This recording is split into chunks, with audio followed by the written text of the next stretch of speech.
Between us, there's nothing.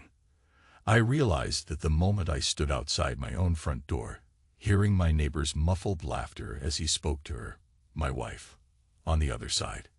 He said something that punched me in the stomach. It's good you found someone normal. I don't remember what I felt first. Anger. Shame. Mostly just emptiness, as if a gaping hole had opened inside my chest. I was too stunned to knock, too cowardly to listen more, so I turned around, let my hand drop from the door, and left. I walked for hours. I don't even know where I went. Downtown, maybe, or some side street with rundown bungalows and old pickup trucks parked on the curb. At one point, I recall passing a neon-lit bar, hearing the chatter of drunks, the clink of glass, but I couldn't bring myself to go in. I kept walking until my feet went numb, until the city lights blurred around me. I couldn't face going home just yet. I wanted to avoid the truth for a few more precious minutes. My name's Jack Anderson. I'm 36, though I feel at least 60 tonight. Once upon a time, I thought I had a good life. A stable job in marketing, a mortgage that didn't strangle me completely, and a wife who turned every gray day into a carnival of color. Her laugh alone used to light up entire rooms. But that was before I came home earlier than usual, before I heard my own neighbor talking to her in the hush of our living room, telling her how happy he was that she'd found someone normal. Normal, as though I'd been the unnatural one all along. It's a strange kind of shock. I found myself replaying the last few days, trying to see if there'd been a hint, some slight shift in her tone, or a new expression on her face. But the truth is, we'd grown distant for a while. We barely ate meals together. Conversations turned into questions about bills or errands, more like business transactions than anything else. Maybe I'd known, at least subconsciously, that something was wrong. But I never thought she'd allow another man into our home, let alone our marriage. Eventually, near midnight, I walked back. By then, I was a mess of fatigue and dread. Part of me wanted to barge in and confront her, confront them both if he was still there. The other part wanted to keep walking forever. But my key was in the front door before I could figure out which instinct was stronger. Inside, the living room lamp was on, casting a pale circle of light over the couch. She was sitting there, one leg tucked beneath her, wearing a robe I recognized as the one we bought for her last birthday. Cream-colored silk. She didn't even look at me when I entered. She seemed more interested in her phone, scrolling, as if I were invisible. I stood in the doorway, heart pounding in my throat. My voice almost cracked. "Anna." She glanced up but didn't smile. "You're home," she said flatly, stating the obvious. I swallowed hard. "Who was that?" She shrugged, as though discussing the weather. "Just Marcus." Marcus. A name I only vaguely recalled, someone she'd mentioned a few weeks back, claiming he was an old acquaintance who'd moved to Austin. Then she turned back to her phone, ignoring me. I could see the faint flush on her neck, the way her collarbone tightened. Or maybe I imagined that. I stepped closer. I overheard him talking. Something about being glad you found someone normal. "You want to tell me what's going on?" She slid her phone onto the couch and exhaled slowly. "Does it matter? You're never here, Jack. You come in, you go out, you bury yourself in your work. Meanwhile, my life moves on." She paused. "My body, my rules." That was the moment everything inside me clenched into a tight knot of pain and fury. I couldn't find words. The finality in her tone. It told me she'd already crossed a line that erased anything we used to share. Yet I tried to stammer something, a question, a plea. Nothing came. She rose from the couch, letting the robe slip slightly over her shoulder, and walked toward the hallway. No apology, no explanation. I was there, speechless, clinging to the last scraps of pride I had left. In another life, I might have hurled accusations, demanded a confession, demanded she look me in the eye. Instead, I just stood there, heart pounding, voice stuck in my throat.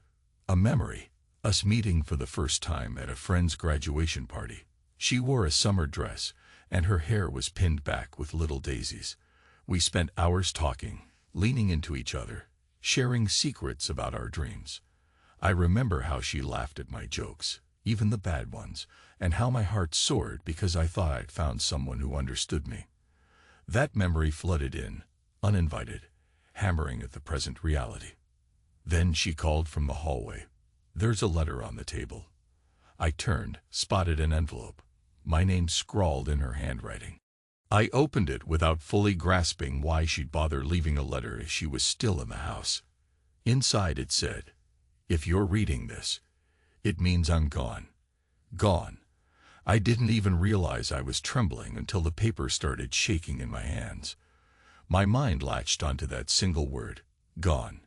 Something within me snapped, a sense of betrayal so profound that I couldn't breathe. I had to set the letter down. She reappeared, as if sensing my reaction.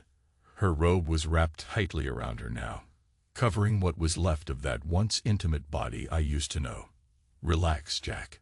That letter is old news." Old news. She must have written it some time ago, intending to leave. Maybe she planned a dramatic exit, but never quite followed through. Instead, she simply reoriented her life to include Marcus, step by step shutting me out. I felt the burn in my eyes, the urge to scream, but the words came out in a hoarse whisper. "Why? Why would you do this?" She raised an eyebrow, looking at me as though I were the strangest creature on earth. "Because I was tired of waiting for you to change. Tired of playing the good wife. Tired of feeling like my needs didn't matter." I braced against the back of the couch, trying to stay upright. I wanted to ask about the details, about how far things had gone with Marcus. But I already knew. The neighbor's voice had rung in my ears. That casual tone implied they'd seen them together more than once, and Anna's defiance told me she didn't care if I knew or not.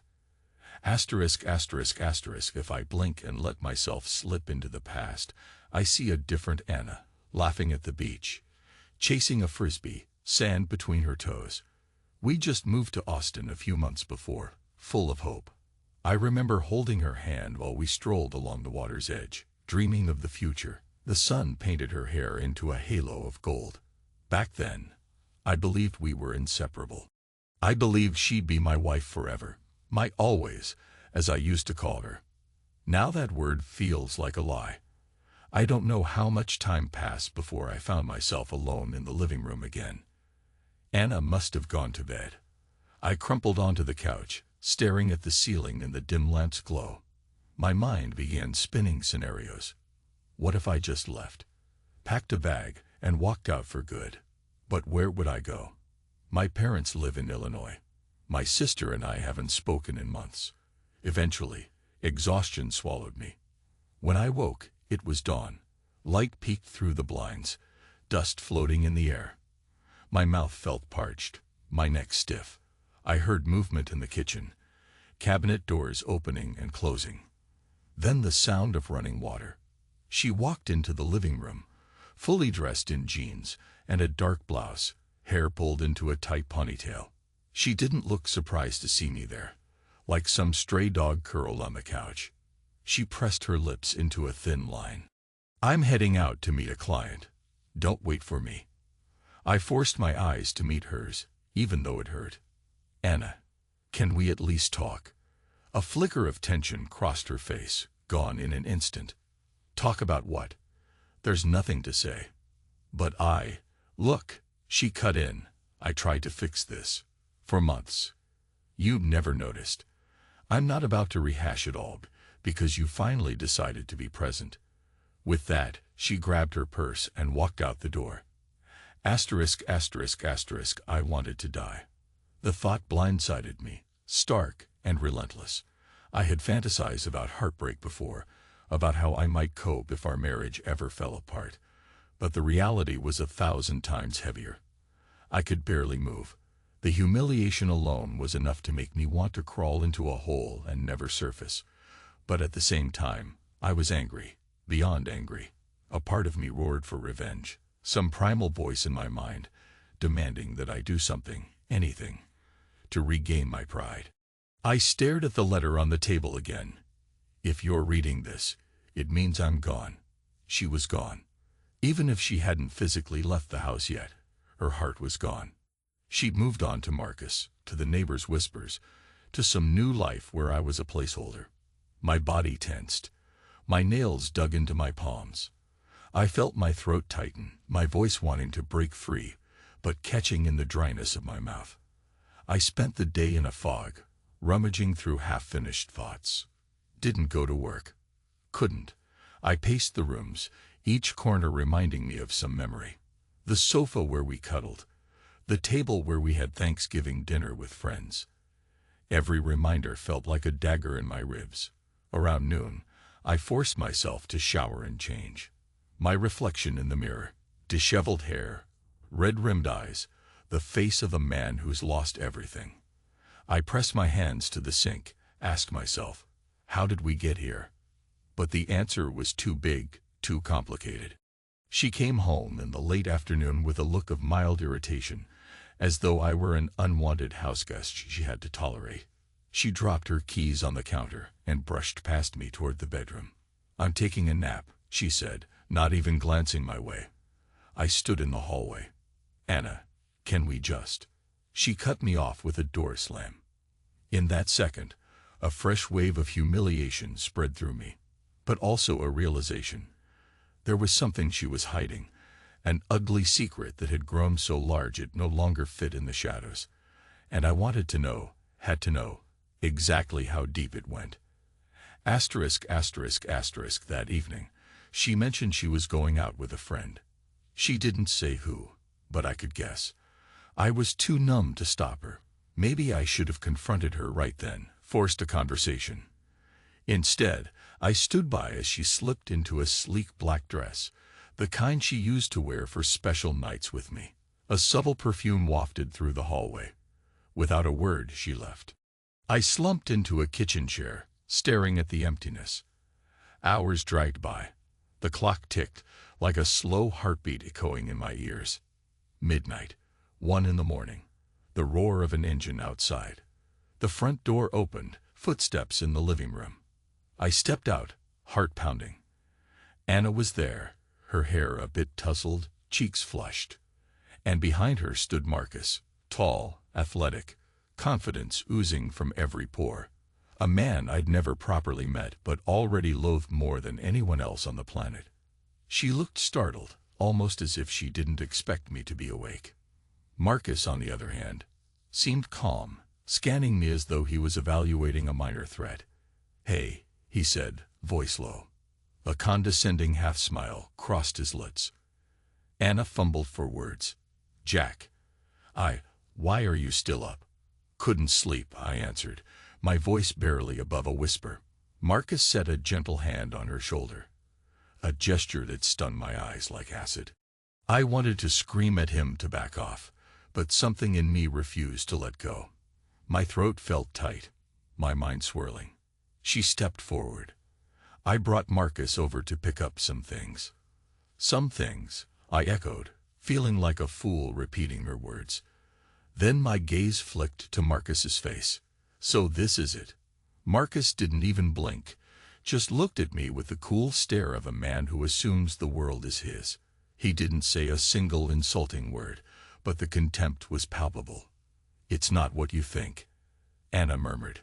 But her eyes told me it was exactly what I thought, and maybe even more. I fought the urge to lunge at him. My pulse hammered. But my voice came out strangled. "Anna, you're bringing him here, to our home, right in front of me."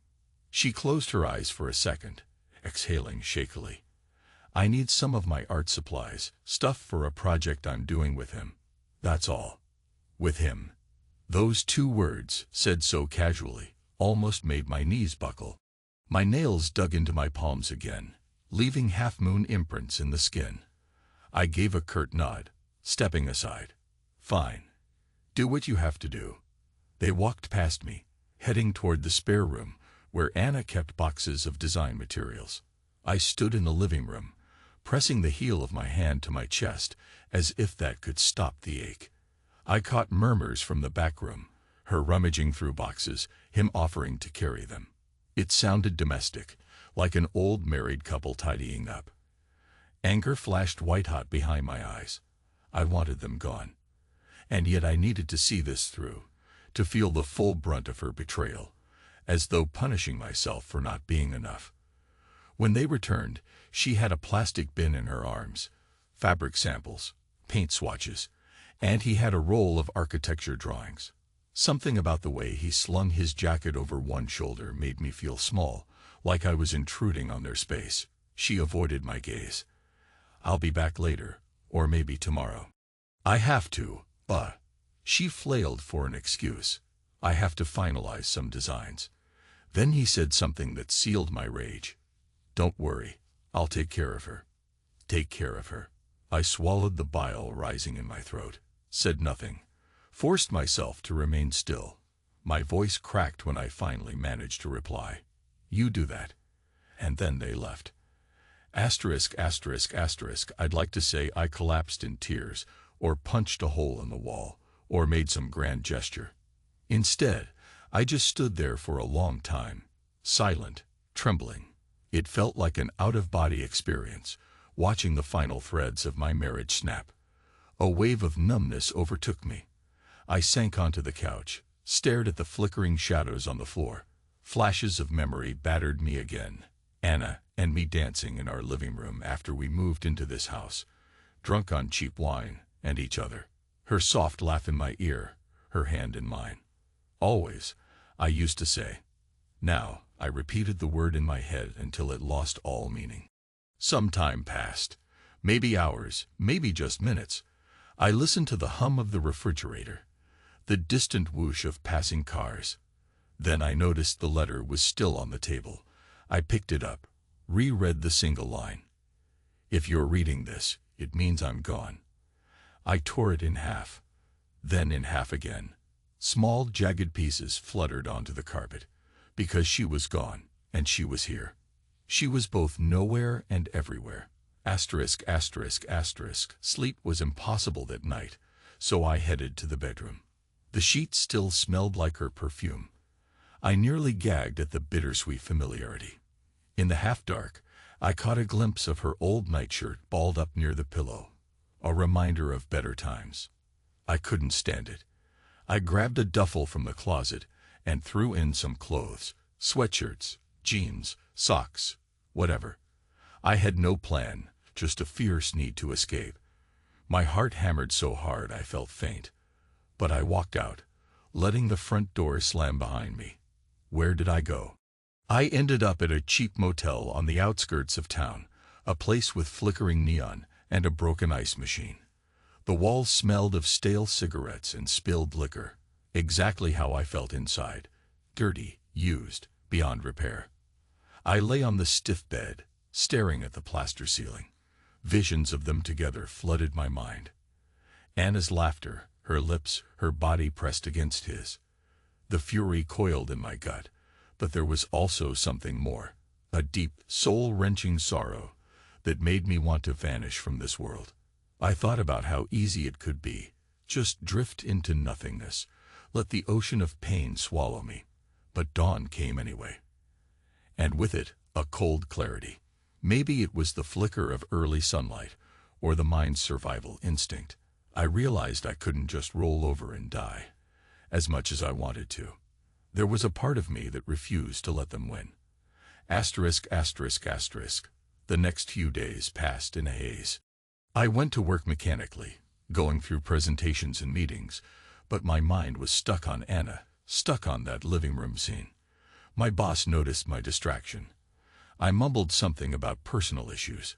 Each night, I returned to the motel, letting the old TV's static lull me to a restless sleep. I thought about calling Anna, about demanding answers, but each time I reached for my phone, the humiliation of that last moment in our house washed over me. I pictured Marcus's hand on her shoulder, his smug confidence, and I felt sick. On the third day, I drove past our home. The lights were on. I saw movement behind the curtains, two silhouettes. One of them was tall, strong, definitely not me. A surge of rage almost made me break in the middle of the street. but I pressed the gas instead and kept going. That evening, I sat in the motel's cramped lobby, flipping through local news channels on a beat-up TV. An old man next to me struck up a conversation about life, regrets, how the kids these days don't know the meaning of commitment. He had no idea how relevant his words were. I felt a tug of bitter amusement. He asked, "Are you married, son?" I almost laughed out loud. "Not anymore," I said. Asterisk, asterisk, asterisk. The next night, I finally mustered the will to return home. I half expected to find them together again, but the house was dark. Inside, it felt hollow, as if everything had been stripped away. My footsteps echoed against the walls. A single note lay on the coffee table. I took my clothes, some essentials. "I'll be staying with Marcus for a while. Anna." I stood there, reading it over and over until the letters blurred. She'd left her key on the table, too. The symbol of our shared life turned into a worthless piece of metal.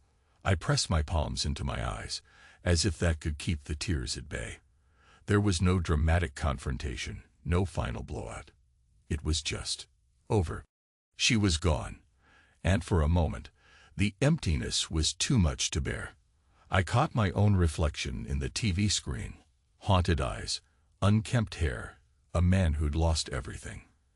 Asterisk, asterisk, asterisk. But the strangest part was, in that emptiness, something else began to grow. The craving for revenge. Not the childish, vindictive type. Though I admit the fantasy of punching Marcus's smug face flitted across my mind more than once. No, it was deeper, more calculated. I wanted them both to feel even a fraction of the pain they'd inflicted on me.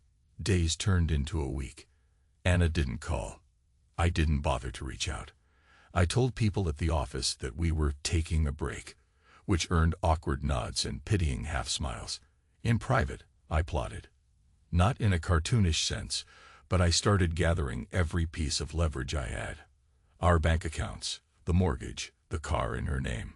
She never paid much attention to finances. I handled all that. If she thought she could waltz away with Marcus and leave me holding the bag, she was mistaken. Late at night, I'd pace the living room, a glass of whiskey in hand, going through old photo albums I'd once cherished. Each picture was a shard of memory slicing the open. Our wedding day, she in that flowing white dress, me in a slightly ill-fitting tux, both of us giddy, believing we'd conquered the world. A honeymoon photo from Hawaii, her leaning against me while we watched a breathtaking sunset. Sometimes I'd catch myself sobbing quietly, the tears landing in my drink. Other times I'd feel a surge of rage so fierce I nearly hurled the glass against the wall. That internal storm raged on, day after day.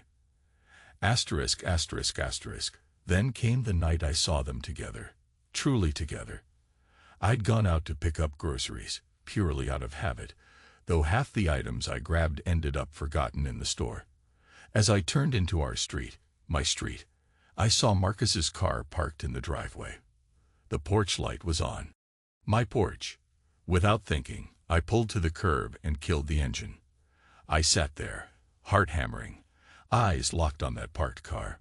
My grip on the steering wheel tightened until my knuckles went white. I stared at the living room window. No movement. Then the bedroom light blinked on. A silhouette passed by. Another silhouette followed, joining the first. My heart pounded in my ears. I couldn't look away. They were in there, in my house, with my wife, or ex-wife, or whatever we'd become. I don't know how long I sat there, the engine ticking, my breath ragged. Part of me wanted to storm in, screaming. But some deeper part kept me glued to the seat. And then, the light in the bedroom flicked off. My stomach lurched.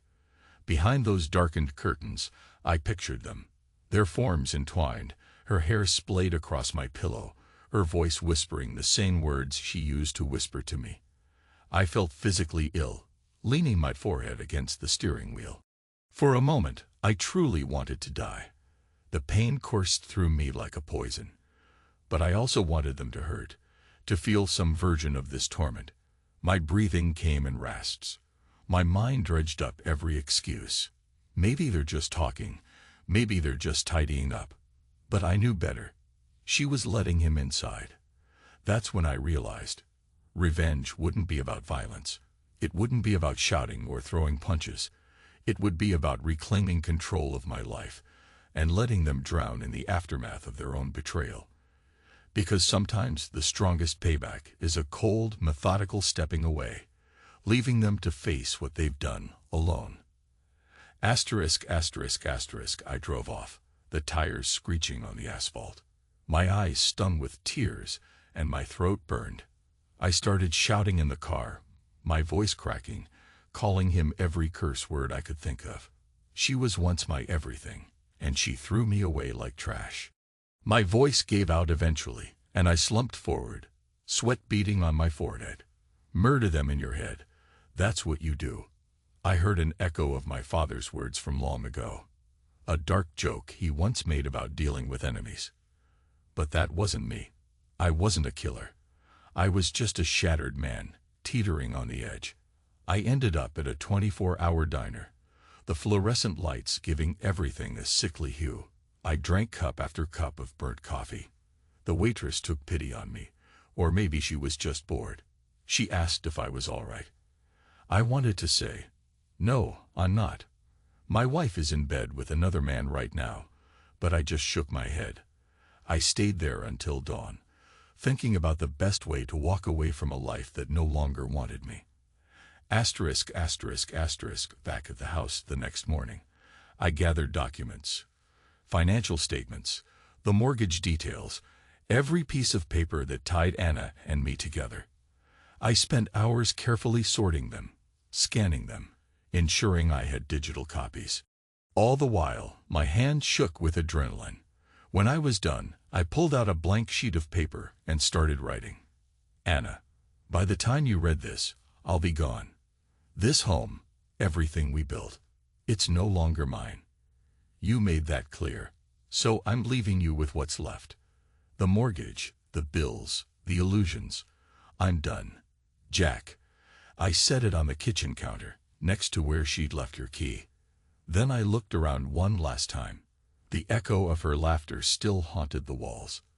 But she was the one who'd made a joke of our marriage. I dialed my attorney friend, left him a voicemail about initiating a divorce. My voice nearly wavered, but I held it together. As soon as I ended the call, I grabbed my duffel bag. Something inside me broke for the final time, giving way to a cold, grim acceptance. Asterisk, asterisk, asterisk, I locked up the house and drove across town, heart pounding. My plan was simple.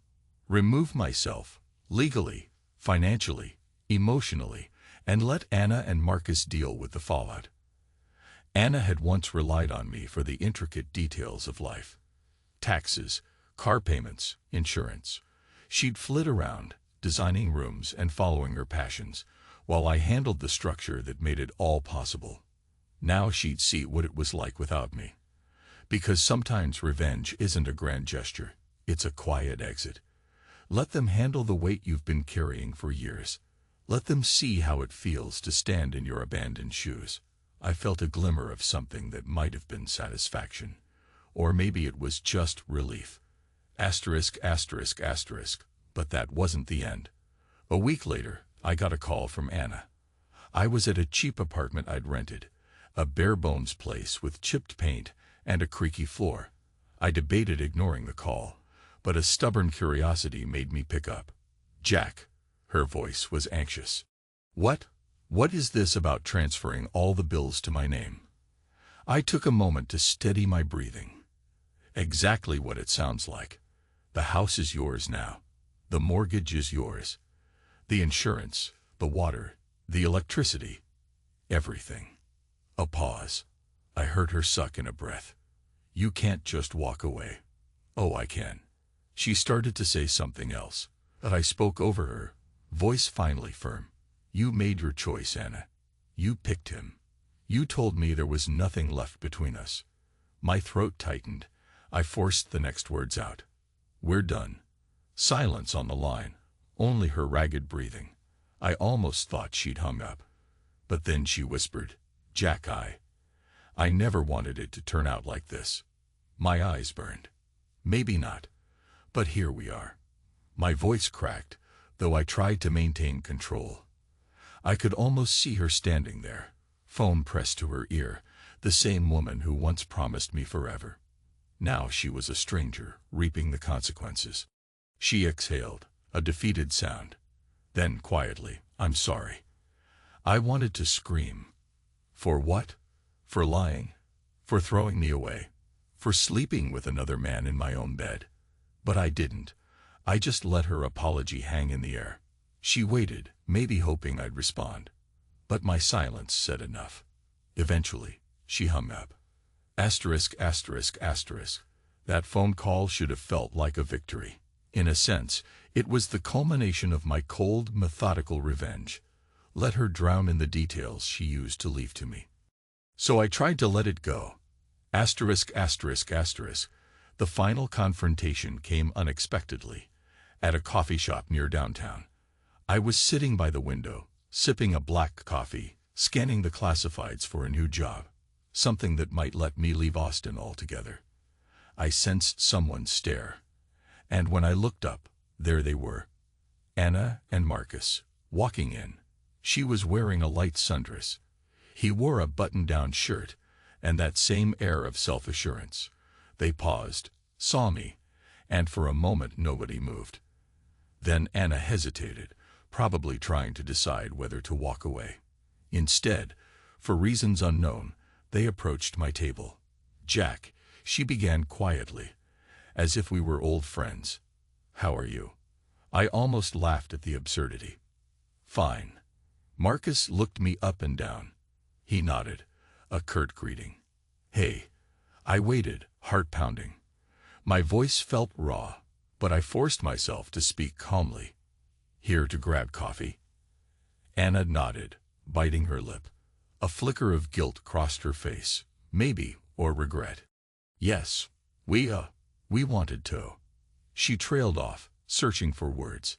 Marcus cleared his throat, and something in his eyes suggested he might attempt an apology or explanation. But all I saw was the man who'd stolen my wife, and smugly told me he'd take care of her. The memory was fresh, throbbing like an open wound. He started, "Look, Jack, about everything that happened." I cut him off with a glare that must have held every ounce of pain I'd felt. My voice was unsteady, laced with bitterness. You don't owe me anything, and I don't need your sympathy. He shut his mouth, lips pressed tight. I glanced at Anna. She looked smaller than I remembered, or maybe that was just my perception. She reached out as if she might touch my arm, but I pulled back. Her voice trembled. I'm sorry. My own voice wavered, but I held my ground. No, you're not. You're sorry for the inconvenience. You're sorry I found out. You're sorry we couldn't just. I stopped, swallowing back a wave of grief. I took a breath, forced my tone to remain calm. But you made your bed. Now sleep in it. Marcus's jaw tensed. I half expected a punch or a defensive tirade. Instead, he just looked at me with guarded eyes. We didn't want it to go like this. I gave a single bitter laugh. That's funny, because from where I stand, you got exactly what you wanted. Anna's gaze darted around the shop, as if she hoped no one was listening. Then she whispered, Please, Jack, can we just move on? Move on. Those words echoed in my mind, a swirl of anger and heartbreak. My voice came out icy, quiet but searing. You and I are done. That's the only moving on that matters. Marcus exhaled, possibly relieved. He took her by the arm. Let's go. She looked at me one last time, tears forming at the corner of her eyes. Part of me almost softened. Despite everything, some kernel of old affection struggled to surface. But I quickly smothered it. I owed her nothing. They left, the bell on the coffee shop door jingling faintly behind them. I stayed put, staring at my coffee, which was now cold. My hand shook. My heart felt like it was going to explode. The barista glanced over, probably worried I was about to have a meltdown. But I just inhaled slowly, then let out a trembling exhale. Asterisk, asterisk, asterisk. I wish I could say I walked away from that moment reborn, purged of the pain. Instead, I spent the afternoon teetering on the edge of a breakdown. My mind replayed the entire relationship in fast forward. Meeting her at that college party, marrying her under a sunny sky, dancing in the living room, fighting over small things, drifting apart, losing her to Marcus. Somewhere near dusk, I drove to a secluded bluff overlooking Lake Travis. It was a spot we once visited when we were new to Austin, a place that offered a sweeping view of the water below. I sat on the hood of my car, legs hanging off the edge, the wind rustling through the scrub brush. The sun bled across the horizon, painting the sky with oranges and purples. I let out a shuddering sigh. The heartbreak, the betrayal, the anger, it all flooded in again. I heard my voice whisper, "I want to die." But behind that came another voice, just as raw. "I have to live." I stared at the sky, tears slipping down my cheeks. My voice came out in a shaky mutter. "Is this who I am now?" No answer, just the distant cry of a bird, the hush of water below. Then I asked myself the question that scared me the most. Am I going to be okay? I had no idea how to reply. But in the silence, a faint sense of resolution glimmered. Mending wouldn't be easy, and maybe the damage would linger forever. But I'd done what I needed to do. I cut myself free. I closed my eyes, felt the evening air on my face. If revenge is about setting someone else on fire, you risk burning yourself in the process. But I'd chosen a different form of revenge, one that left them to choke on their own guilt, or lack thereof, while I tried to salvage my soul. Asterisk, asterisk, asterisk. Over the next month, I got my divorce papers in order. Anna texted me a few times, mostly logistical questions, about furniture, about dividing up our few joint assets. I answered curtly, giving her no more conversation than necessary. One afternoon, I received a message from an unknown number. "Hey Jack, it's Marcus. Please call me." I deleted it without a reply. Another day, I pulled into the driveway to find Anna rummaging through the garage, looking for some paintings she'd left behind. My heart lurched painfully at the sight of her in the old t-shirt she once borrowed from me. But I swallowed the emotion and kept my distance. She spotted me and offered a tense smile, as if we were acquaintances who'd parted on ambiguous terms. I nodded, said nothing, went inside. Minutes later, I heard her car drive away. Asterisk, asterisk, asterisk. The day the divorce was finalized, I felt neither joy nor devastation, just an odd numbness. I stood in the courthouse hallway, documents in hand, while a dozen other people scurried around with their own heartbreaks. An older man patted me on the shoulder, maybe seeing my expression, and said, "It'll get better, son." I wanted to laugh or cry. I wasn't sure which. Asterisk, asterisk, asterisk. Maybe a week after that, I was packing up some belongings. The house was almost empty. I planned to sell it soon. I found a photograph tucked in one of the kitchen drawers, a snapshot of Anna hugging me from behind, both of us laughing at the camera. Must have been taken during our first year of marriage. She looked radiant, carefree. I looked happy. I stared at it, trying to recall the exact emotion of that day. Funny how a single image can bring back a flood of memories.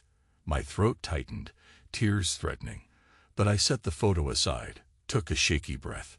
My body, my rules. I remembered her saying that, dismissing me like an afterthought. Everything about her had changed. Or maybe I was the one who changed, drifting so far from the man she loved that she chose another. In the quiet of that empty kitchen, I felt a strange acceptance wash over me. Maybe I wasn't the only one to blame. Maybe she wasn't purely evil. But none of that mattered now. We were finished. Asterisk, asterisk, asterisk. That evening, I locked the front door for the last time. In my car, I paused to glance at the house, remembering how proud I was the day we bought it. A new chapter, I'd thought.